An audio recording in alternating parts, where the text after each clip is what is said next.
Hi, welcome to Out Dance Project. I'm so glad you're here. I'm Sophie. And I'm Elliot, and we're the lead artists of this project, which really what that means is we got creative about how to make friends during COVID. We're so grateful that you're joining us tonight to witness this collection of rural LGBTQ plus stories and dances from across Oregon. Below the screen where you are viewing us right now, and below the live caption window, and in fact, below the title of this webpage, you'll find a window to input your name in order to join the chat. And you're gonna wanna join the chat because we're gonna be dropping links in there all night. And in order to access the chat, you will need to input your name. Just so you know, if you're in full screen, you won't be able to see the chat. So you might have to navigate back and forth between. If you want to introduce yourself, let us know where you're joining from. We'd love that. We do recommend that you view the show in full screen. You can set that up by clicking the icon in the bottom right-hand corner of the video viewing window that looks like 4 arrows pointing outwards. Please note, when you are in full screen mode, you won't see the chat and you will not see the live captions. The live captions are just below the video.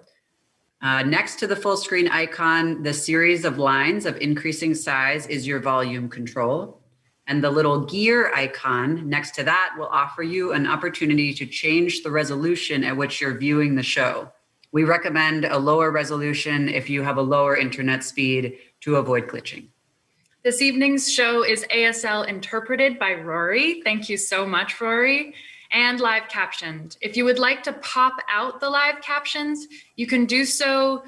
We will drop a link in the chat, and there's also an option to do so in the live caption window. I believe it's pop out. Before the show begins, we also want to take a minute to acknowledge the material resources that make our gathering possible.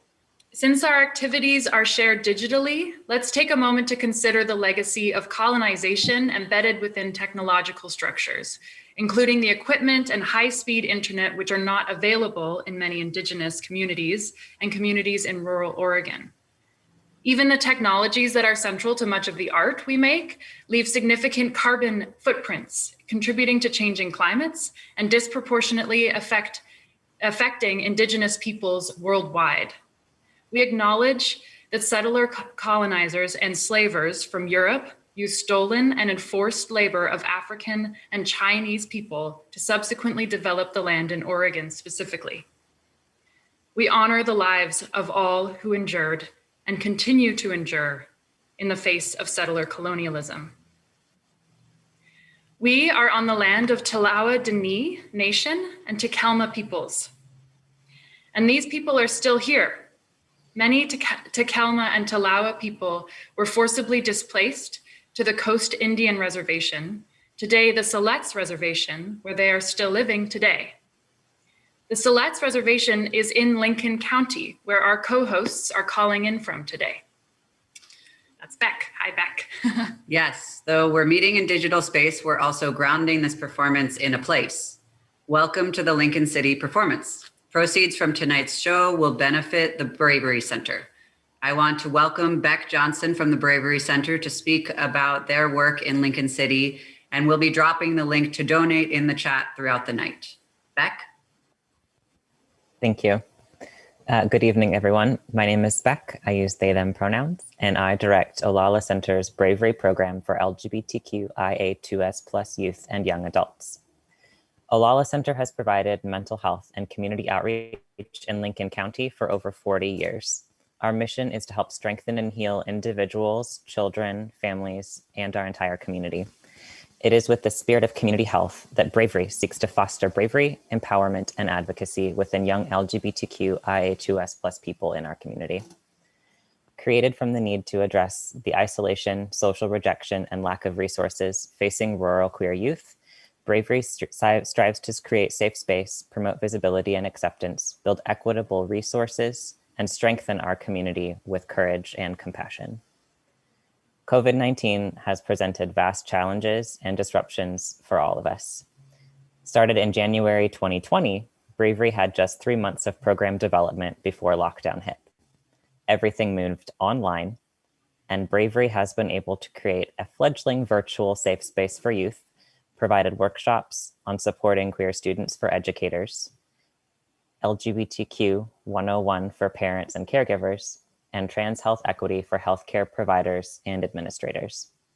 The program has also started a youth leadership team to ensure that Bravery will always be a program that is by and for the young people that it serves. Additionally, the past year has given us an opportunity to strengthen collaborative partnerships with other local queer advocacy and support organizations such as the Oregon Coast PFLAG and Central Oregon Coast Trans Community. It is my hope that we will soon be able to share the grand opening of Bravery at the Lincoln City Cultural Center. The space will function as a vibrant after-school drop-in program that will provide safe social space, connection to resources, access to affirming mental health care, events, leadership and volunteer opportunities, a food and resource item pantry, and dinner every evening, family style. I cannot wait to share this story with all of you as it unfolds. Thank you so much to Elliot and Sophie, as well as the performers, choreographers, tech, and brave queer people who have shared their stories for this event. Endless gratitude. Thank you, Beck. We are so excited about that. And the donations to the show tonight will benefit the Bravery Center and that awesome work that they are doing. Yeah, we want to acknowledge and express gratitude also for the bravery, eloquence, patience, and courage of all the artists involved in this production, the storytellers, the performers, the choreographers, the broadcast artists, the organizers, the parents. And this project also would not be possible without our funding partners, All Care Health, the Miller Foundation, Josephine County Cultural Coalition, and the Oregon Alliance to Prevent Suicide. We honor and lift up their work. The show will begin in just a moment. And while we are in digital space together, we invite you to please also remember your body during these performances. These shows are a lot about our bodies in movement and in connection with one another. Join me just for a minute in taking a breath.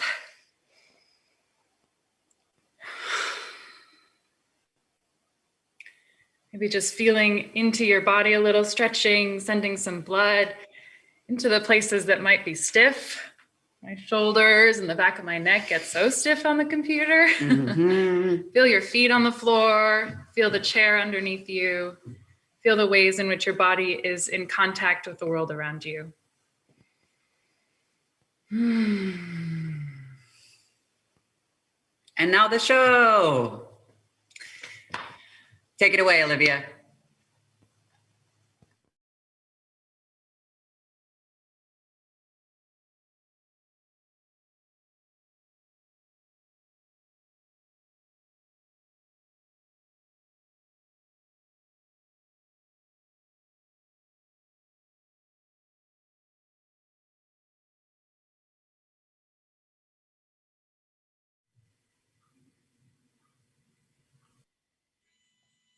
When I was in middle school, my older cousin brought a woman she was dating home. My mom would let us hang out with my cousin and her girlfriend, but wouldn't explain why. At the time, I didn't realize they were dating. I just knew that their friendship really bothered my mom. As an awkward, nerdy high schooler that got along better with animals than people, I knew that I wasn't interested in boys, and not realizing that gay was an option, went about my teenage life assuming I was asexual. When I was 16, a boy I was friends with called me a dyke. Being a rather nerdy science kid, I was quite confused about this, as I only knew of dykes as things that hold water where humans want it. And you have to remember, this is before the time of widespread home internet, so a simple Google search wasn't an option. By the time I graduated high school, a friend had explained what a dyke is. I had tried to come out to my mother twice. I tried again in college after forming a crush on a woman that lived on the same floor in my dorm. Each time, my mother insisted I wasn't gay, and I believed her. That is until I fell madly in lust with a woman I worked with. She was a few years older than me and had been out for several years. When we met, she was part of the small queer community in Southern Oregon. For my 21st birthday and before we started dating, she and several of our friends from work took me dancing at the only place we had in rural Southern Oregon, a bar 30 minutes from where we lived. This bar hosted alternative night every Thursday, and while alternative night meant alternative music, it also meant people that aren't straight. And pretty quickly, the LGBTQ plus community claimed Thursdays as our night. It was the first time I'd been around other gay people, and for my young gay heart, it was one of the most beautiful and magical moments. Sweet Dreams by the Eurythmics is one of the songs they played nearly every Thursday. And while those years are far behind me and this bar no longer exists, anytime I hear this song, I'm taken back to being a recently out queer youth surrounded by other rural queers. At the time, my family had semi-disowned me, my mother had outed me to everyone we knew, and I had never felt freer. The reminder to hold your head up, keep your head up, moving on was an ever valuable reminder. Eventually, as I struggled to regain my relationship with my family and as my relationship with my first girlfriend deteriorated, the lines, "Some of them want to use you, some of them want to be used by you, some of them want to abuse you, some of them want to be abused," felt like a real snippet of my experience. And there was nothing like dancing my emotions out while reminding myself to keep my head up. This song always felt so real and relevant. On some level, this song and this bar played a crucial role in helping me understand myself and to be brave enough to always be true to myself, no matter the reaction of people in my rural community. It's been nearly 20 years since that first glorious experience dancing with other rural queers. My mother is still a homophobe who just wants to be heard. One of my sisters wouldn't let her kids come to my wedding.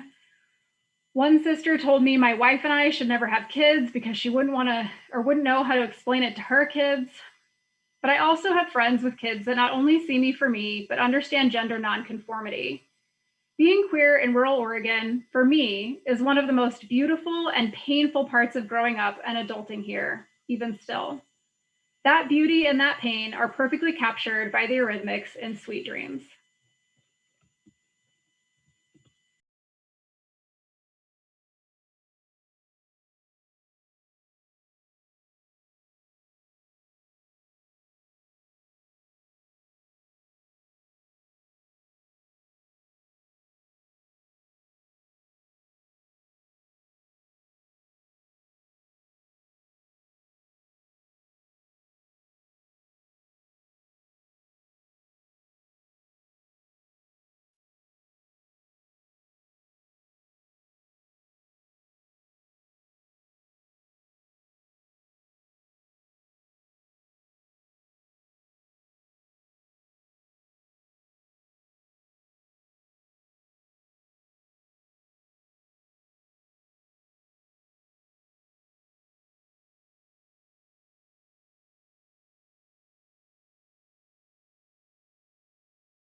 Hi, I'm Joni.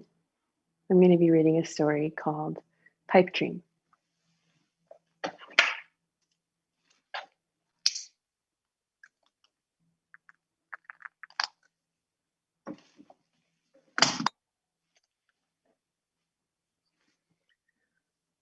I woke up most Saturdays of 1999 in faded flannel sheets. The alarm went off around 5:15 a.m., but I usually snoozed it a few times due to that cold, that pervasive, wet Oregon chill that breezed through our 1880s farmhouse and left a dewy sheen on the wallpaper. My dad would drive us over the backcountry roads, dusted with frost, past the filbert orchards and nurseries that grew starter trees for the Home Depot. On Saturday mornings, he took me to the local community center for a sliding scale ballet class. The promise of dance is channeling.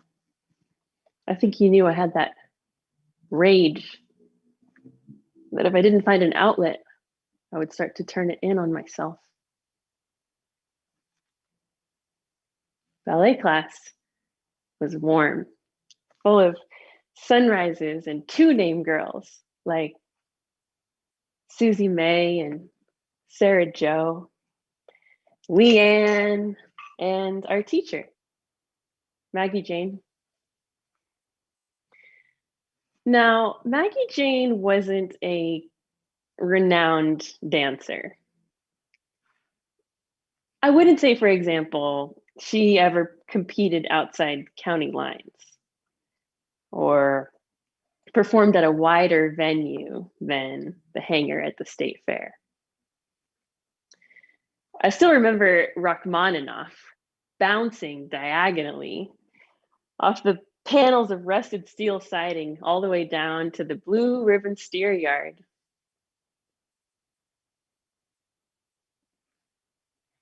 It was diagonal like the lines she would draw in the air with her sinewy calves.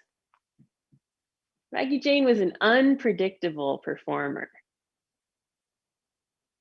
She was making work steeped in erratic movement. You couldn't call her choreography nuanced, but I loved her for her jutting rhythms and sharp lyricism and stringent economy of movement. She was a good teacher.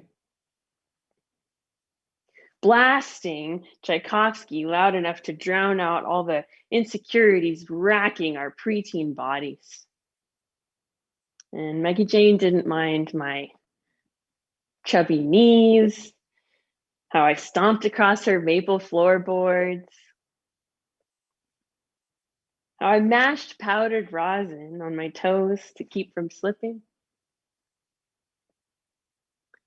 how I started off class red and got redder.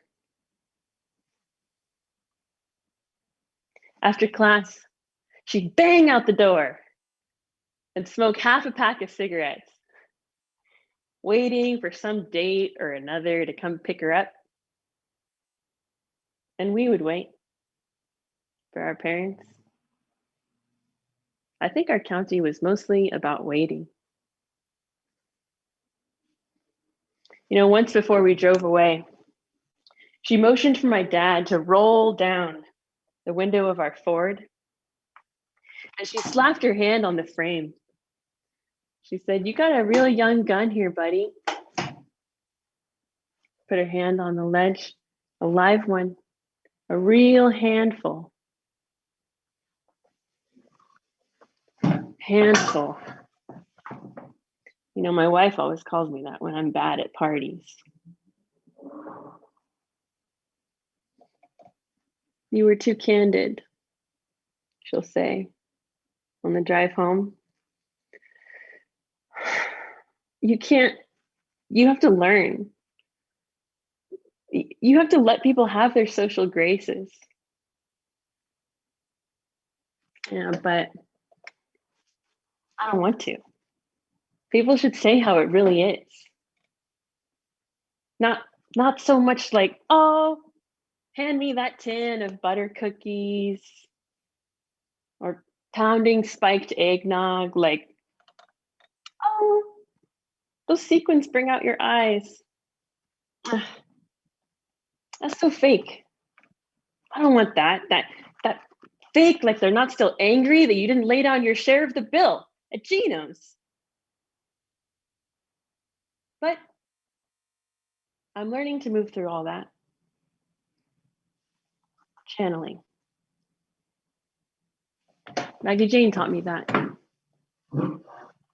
And other things like brisk steps and the confidence to make moves on a stage, to coordinate my own and foreign bodies.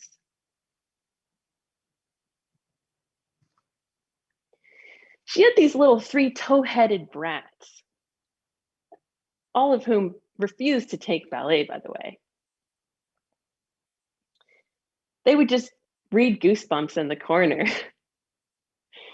And they'd dump out all the rosin tins. And then they'd turn her purse upside down and hunt around for gum with little orange pill bottles scattered at their feet. If they swept up the dust bunnies after the class, Maggie Jane would give them each a quarter. Loose curls all over the hardwood. You know, in any room full of girls, you're bound to get some hair on the floor. Little whispers, dropped secrets.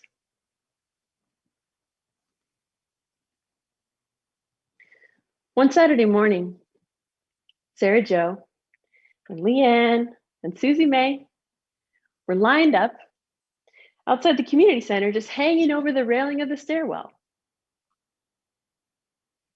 Hey, the door's locked, Leanne called down.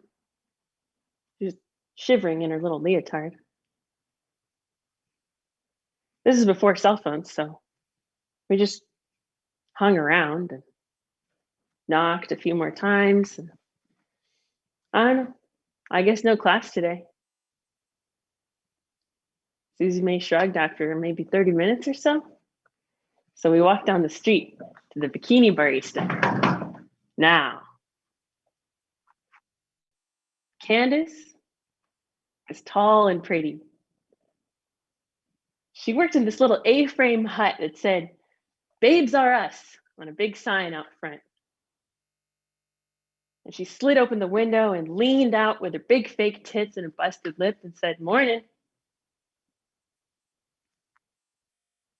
We ordered 3 cocos and a muffin top. Stretching up to reach the counter and lay out a couple extra bucks because my dad said you gotta tip them well. It's not as easy as they make it look. Now, Candace always took her time opening those hot chocolate packets, stirring the powder. God, she was good. Swiss Miss, it separates into these little round balls, and you really have to get in there and whisk it around. And the winter sun lit her up like the Madonna. She asked how much water I wanted. It's important because if you fill it up to the top, you know, it lasts longer, but then the flavor is all muted. Or you can keep it kind of low in the paper cup and you get this rich, creamy drinking chocolate. I was torn. I was 10.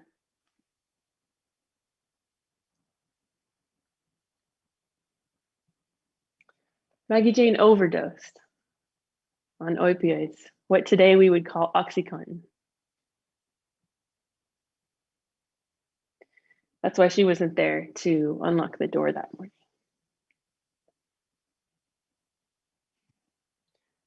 I don't know why they would do open casket.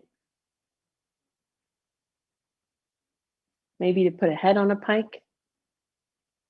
Always trying to teach us a lesson. Like maybe if we tried a little harder.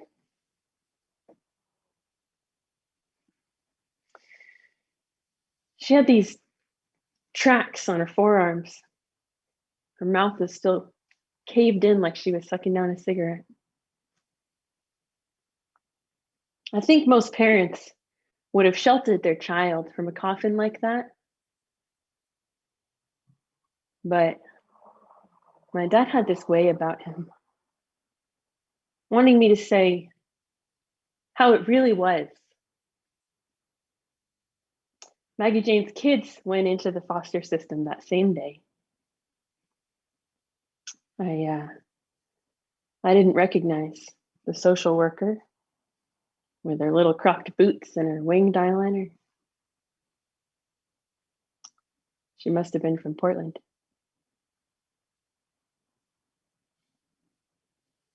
Thank you.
so many things.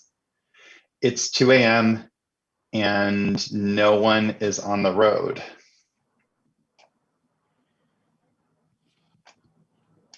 I'm pausing because it sounds like my sound might not be coming through.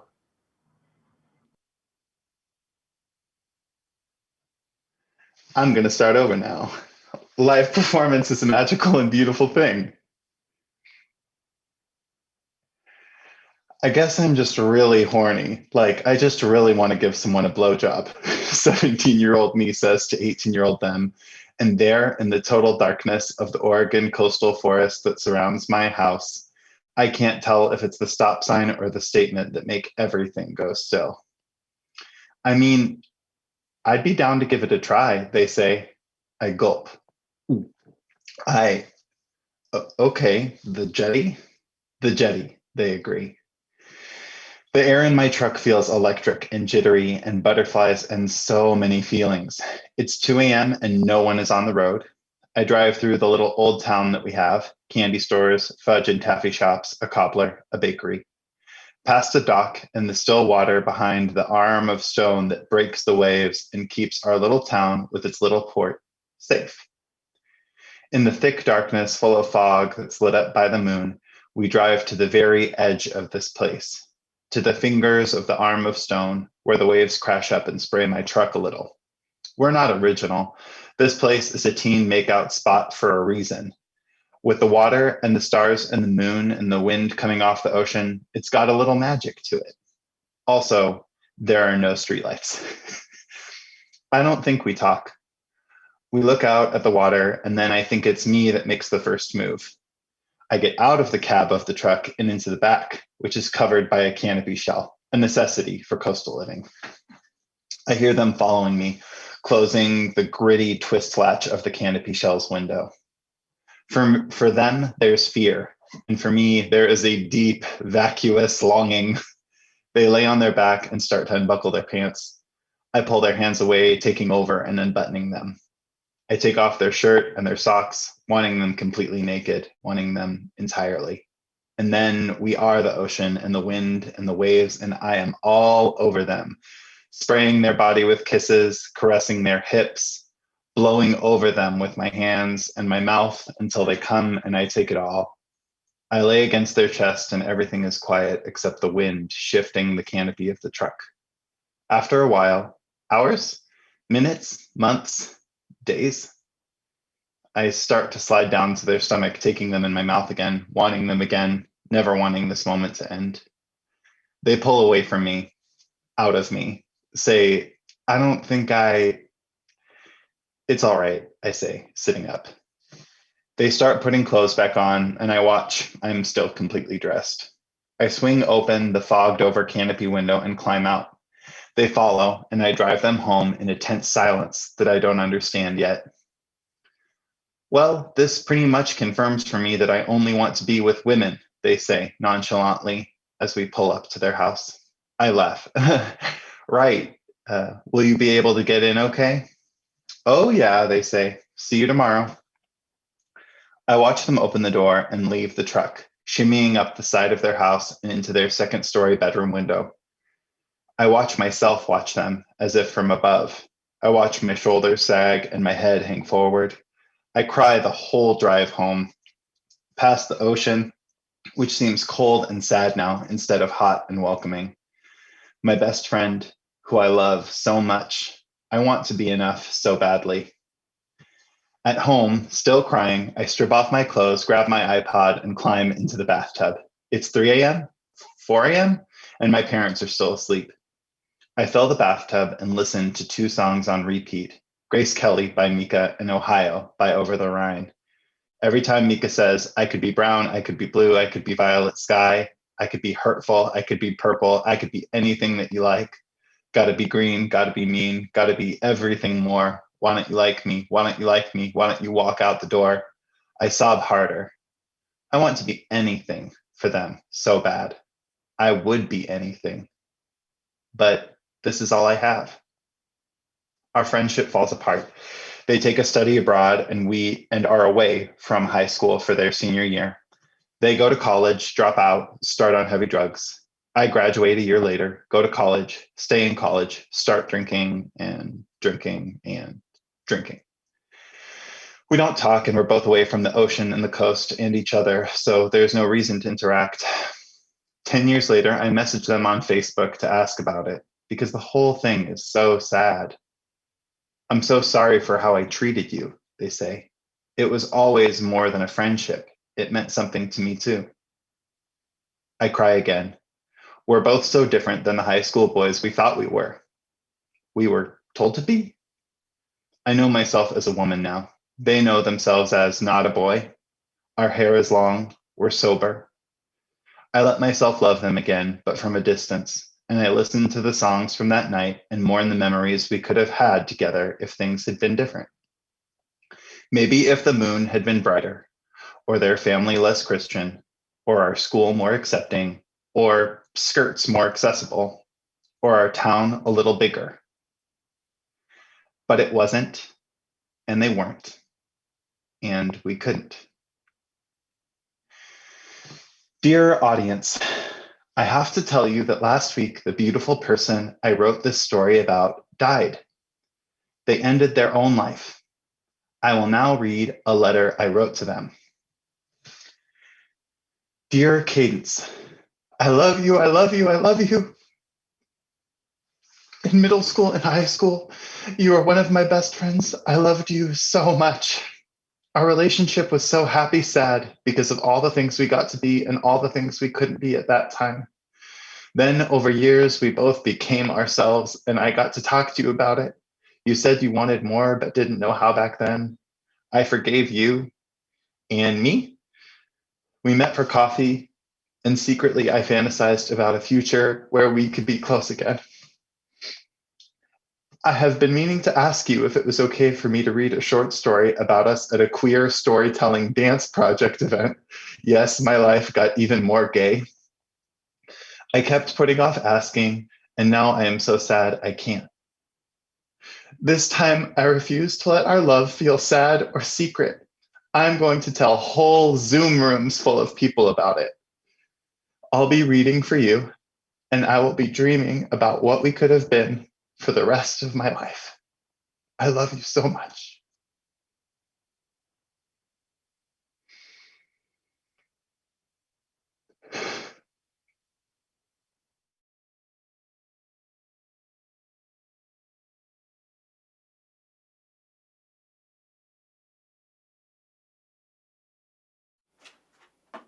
I want to talk to you. The last time we talked, Mr. Smith, you reduced me to tears.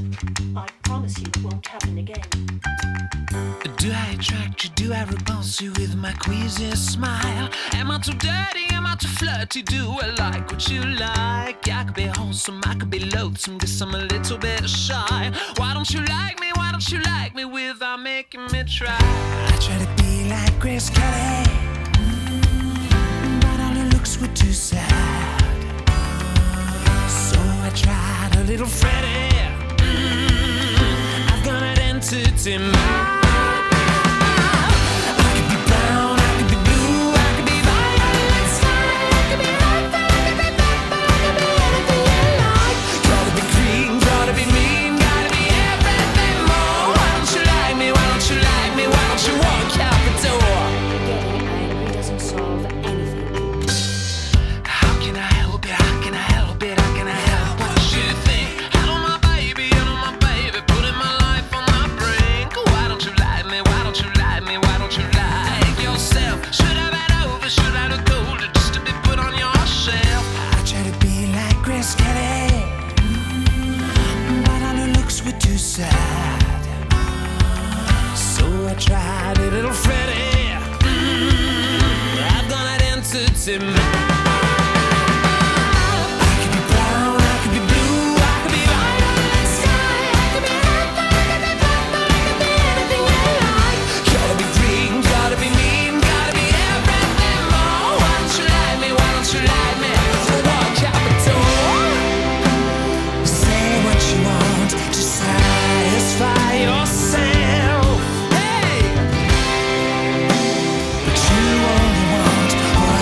Everybody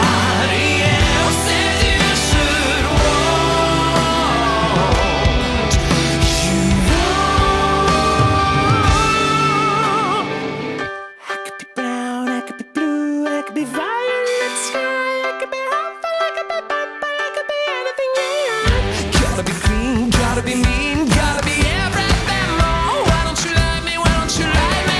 Oh, I got it all. I could be down, I could be blue, I could be on my side, I could be hot, I could be pop, I could be anything I like. Gotta be green, gotta be mean, gotta be everything more. Why don't you like me? Why don't you like me? Oh, I got it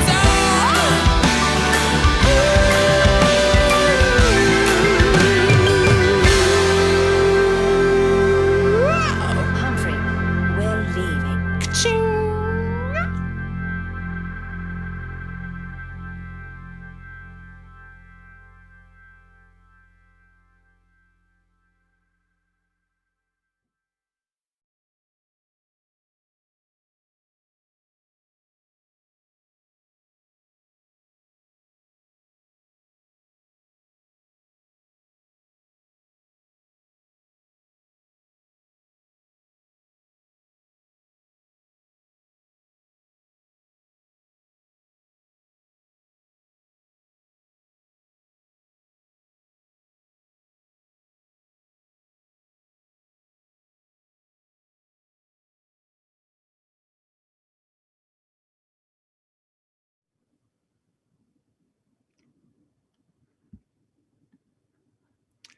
Hello, I'm Snowflake Calvert, and I'm reading Growing Up Gay, Rural Edition by Casey C. Davenport.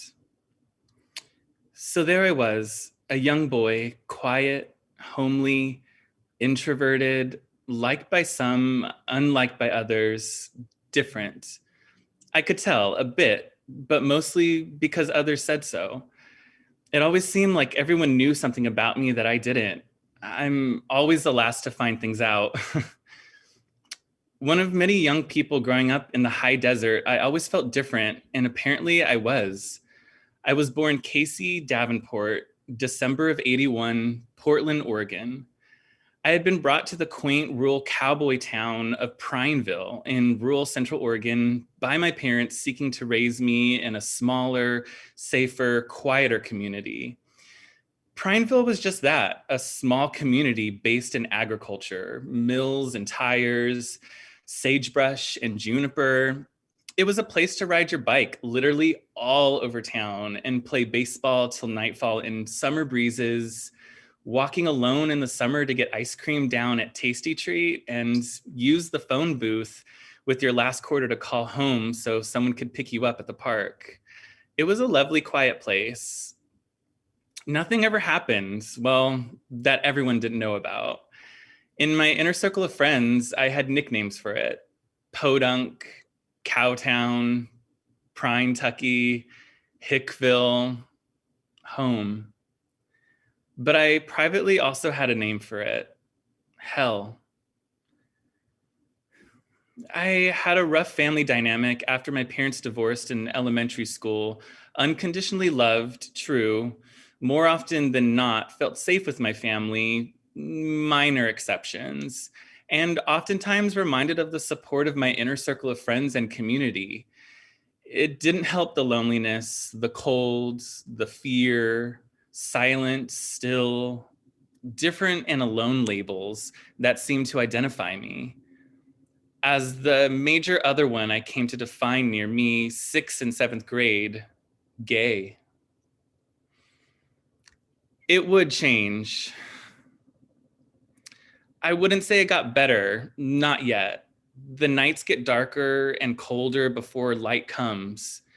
And even in the light resides a morning frost. But my confidence did get stronger, and I found a pathway, a light in the darkness, music, dance.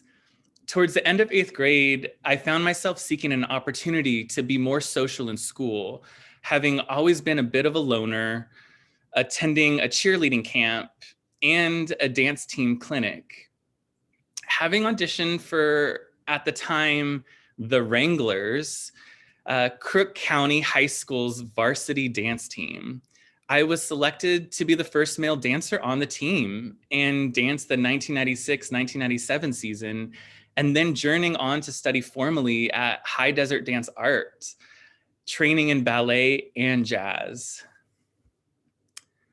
One cold, wintry night, my jazz teacher was giving a warm-up, and she gave expansive movement, freeing the arms and the upper body, pulling the legs down into the floor and releasing the center. Sweating and in my body and out of my mind, I found the lyrics and flow that represented best my experiences in life. The poetry to define how I felt inside, and the rhythm to explain the flow of my daily life. Iris by the Goo Goo Dolls, written in 1996, 1997 by John Resnick. Particularly the chorus, as always, chorus, chorus, chorus, it spoke to me. And I spoke back through my art, dance. I began to understand myself and my world better. In fact, it was a slap in the face, an epiphany. And I don't want the world to see me because I don't think they'd understand when everything's made to be broken. I just want you to know who I am. Through dance, music, and later excursions in musical theater and literature, I found a new way, a new community, a new pathway forward to indulge and understand myself even better.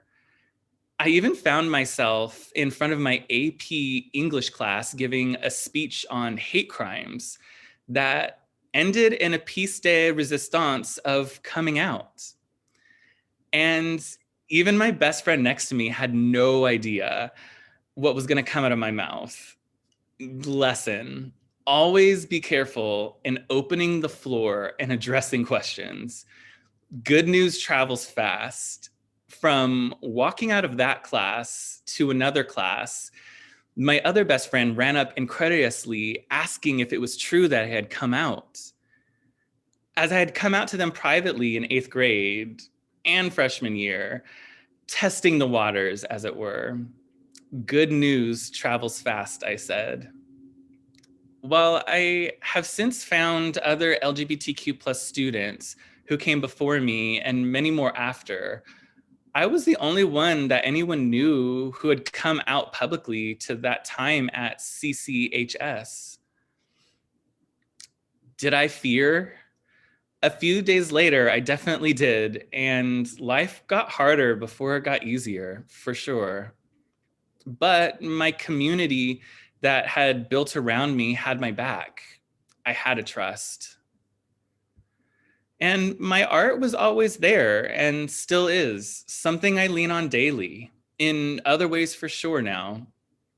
I have moved on that pathway to Portland, having studied and performed professionally throughout the region, and am now a ballet teacher, teaching and managing several ballet programs in local metro studios, as well as the Northwest Dance Project, a professional nonprofit contemporary dance company in Portland. I haven't made it, but I am still on a pathway forward. I still have fear, but the loneliness and cold is rarer from other things more so. I wasn't lucky. I made it happen through strategy, sweat, tears, and hard work. But the pathway where music and dance have paved a way for me to better understand myself and others in new and exciting ways. Sometimes I think about moving home. I've had opportunities, the old homestead in Prineville, and I do have family members still there, burning the light as it were, but it's not time yet. And while I visit often, guest teach regionally in small areas too, I still am haunted by, and at the same time rejoice in the time I was there. The friends I made, the friendships I experienced with the community, PFLAG and GSA and Bend in the mid-90s, open mic nights, people like me, people unlike me, people that are different, people that pass on life lessons, people that carry the flame for others. And I don't want the world to see me because I don't think they'd understand when everything's made to be broken. I just want you to know who I am.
up forever to touch you, 'cause I know that you feel me somehow. You're the closest to heaven that I'll ever be, and I don't wanna go home right now. And all I could taste is this moment, and all I can breathe is your life. And sooner or later it's over, I just don't wanna miss you tonight. And I don't want the world to see me, 'cause I don't think that they'd understand. When everything's made to be broken, I just want you to know who I am.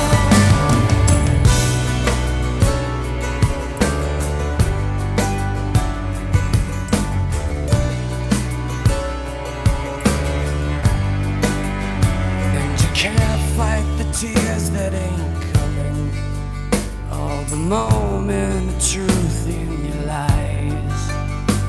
When everything feels like the movies, yeah, you bleed just to know you're alive. And I don't want the world to see me, 'cause I don't think they'd understand.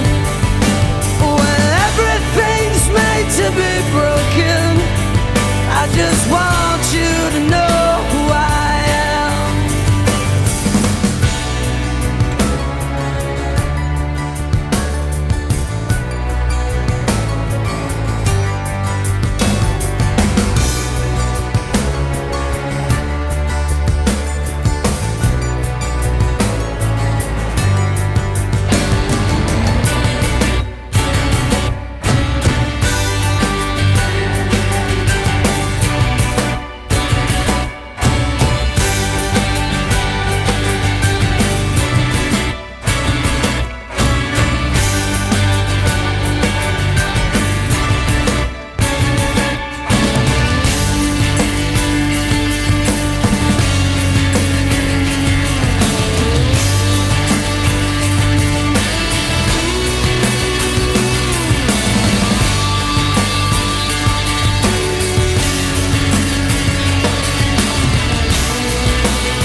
And I don't want the world to see me, 'cause I don't think that they'd understand.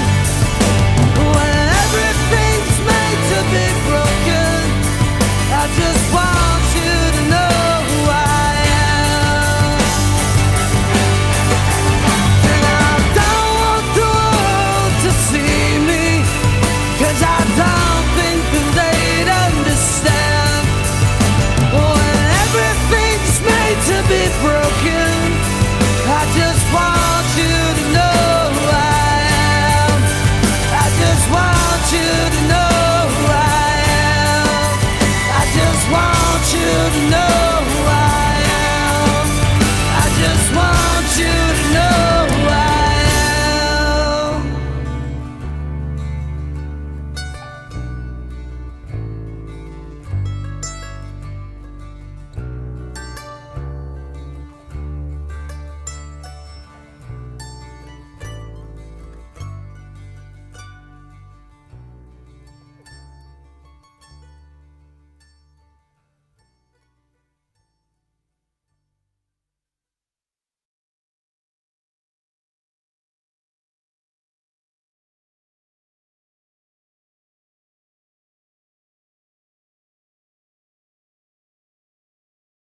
Hi, I'm Casper.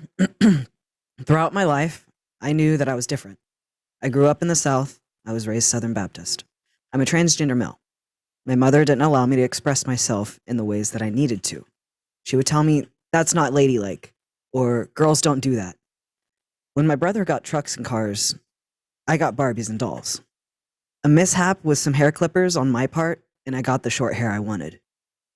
She forced me to wear pink and got mad when people mistook me for a boy in pink. I felt like that was correct, though. I'd come out multiple times in my life, bisexual. There was a point I thought I was a lesbian. I even thought I was asexual.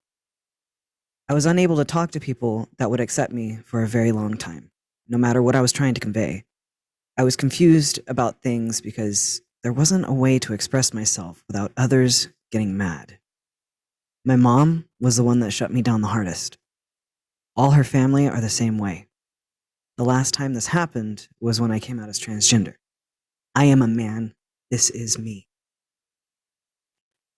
I've been told by people that I had relationships with that they would rather not talk to me and that they didn't sword fight in order to keep me from transitioning.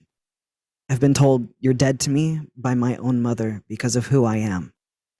My little brother no longer talks to me, and I haven't had a voluntary conversation with him in years, not by any choice of mine. I reach out constantly. I was forced to continue being girly, so I tried to live with it. There was a point when I tried to be hyper feminine, and I dove headfirst into makeup, pastel colors, skirts, and dresses.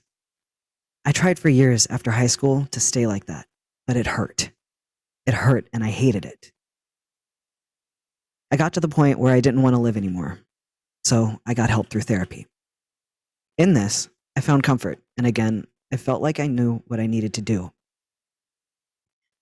I've been harassed, I've been bullied, I've been the silent weird kid, I've been the abomination, and I've been told that I am going to hell by the people I thought that were supposed to love me unconditionally. This Is Me resonates with me so loudly I cry every time I hear it. From the moment I put on my first binder, the moment I went to the barber for the first time, the moment when I had a conversation with my fiance who happens to be trans as well, and we both didn't know until then, the moment I went to get my name and gender marker changed, the day my dad finally used my pronouns. I've also found myself, my chosen family, and real love by being authentically me. I've overcome the biggest mountain. I've found what and who I'm meant to be. There is no one and nothing that will stop me. There isn't a person I can't face, a fear I can't conquer. I am proud of the person, the man that I have become. This is me.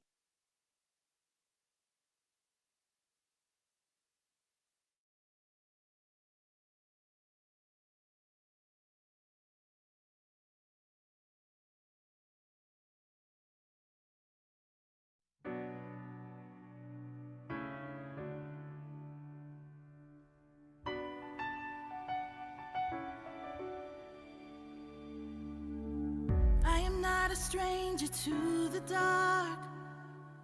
Hide away, they say, 'cause we don't want your broken parts. I've learned to be ashamed of all my scars. Run away, they say, no one will love you as you are. But I won't let them break me down to dust. I know that there's a place for us, for we are glorious.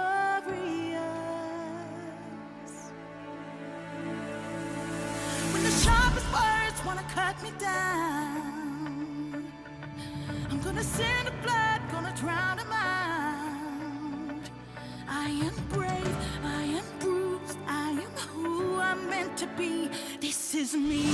Look out, 'cause here I come, and I'm marching on to the beat I drum. I'm not scared to be seen, I make no apologies. This is me.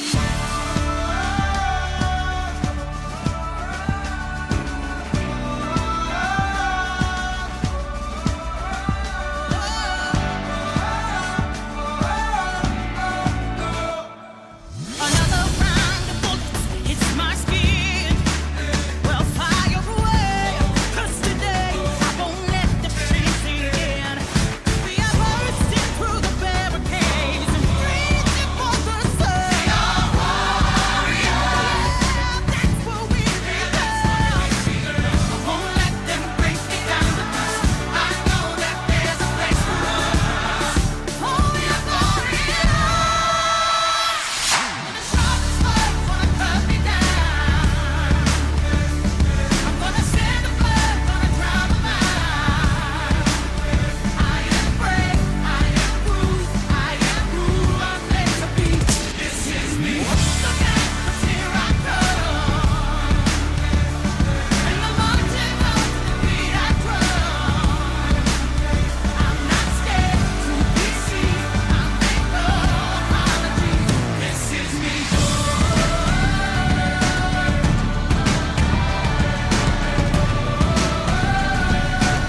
gonna drown a man. This is brave, this is bruised, this is who I'm meant to be, this is me.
Yay!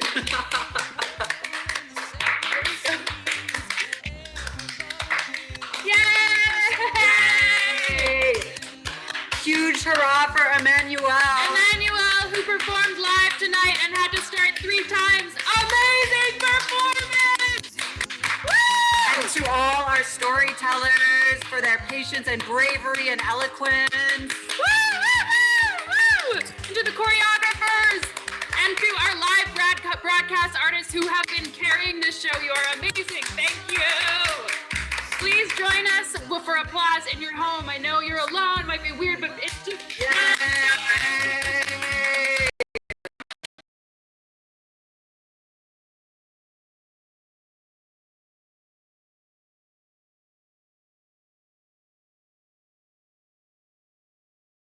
If you feel inspired to share a story with us after seeing the show today, please visit our website, beyondboomandbust.com. That's it, beyondboomandbust.com, where you will find a portal to submit your stories and videos from tonight's show will be archived online at the Gay and Lesbian Archives of the Pacific Northwest and available anytime.